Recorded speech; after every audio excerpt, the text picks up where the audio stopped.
আপনারা দেখছেন সুদর্শন সেতু। এটি হচ্ছে বেট দ্বারকা এবং দ্বারকার মধ্যে যোগাযোগকারী সমুদ্রের মধ্যে অবস্থিত ভারতবর্ষের দীর্ঘতম কেবল স্ট্যান্ড সেতু। ওখা শহর থেকে 2 কিলোমিটার দূরে এবং দ্বারকা শহর থেকে 25 কিলোমিটার দূরে সমুদ্রের মধ্যে অবস্থিত দীর্ঘতম কেবল স্ট্যান্ড সেতু। এর আগে বেট দ্বারকাতে যেতে হলে একমাত্র যোগাযোগের মাধ্যম ছিল নৌকা। স্থানীয় মানুষের কথায় যেখানে 100 জন নৌকায় চাপার কথা, সেখানে পয়সার বিনিময়ে তার থেকে অনেক বেশি মানুষ নিয়ে পারাপার হতো তখন। তার জন্যে মাঝে মাঝেই এখানে দুর্ঘটনা ঘটত।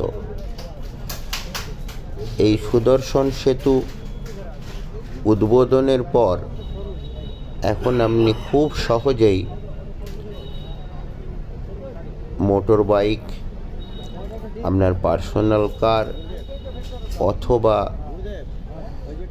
গুজরাট শহরের মধ্যে দ্বারকা থেকে ট্যুরিজমের যে সমস্ত বাসগুলি চলাচল করে, এমনকি অটো, টোটো, যে কোনো যানবাহন নিয়ে আপনি সরাসরি বেট দ্বারকায় পৌঁছাতে পারেন। কৃষ্ণ শেষ জীবনে এখানে জীবন অতিবাহিত করেছিলেন।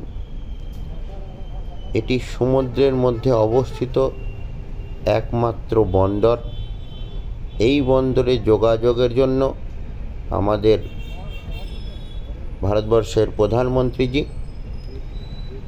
সাধারণ মানুষ তথা বিভিন্ন দর্শনার্থী যারা এখানে ভ্রমণের উদ্দেশ্যে আসতেন বা আসবেন, সকলের উদ্দেশ্যেই এই সুদর্শন সেতুটি উদ্বোধন করেছেন।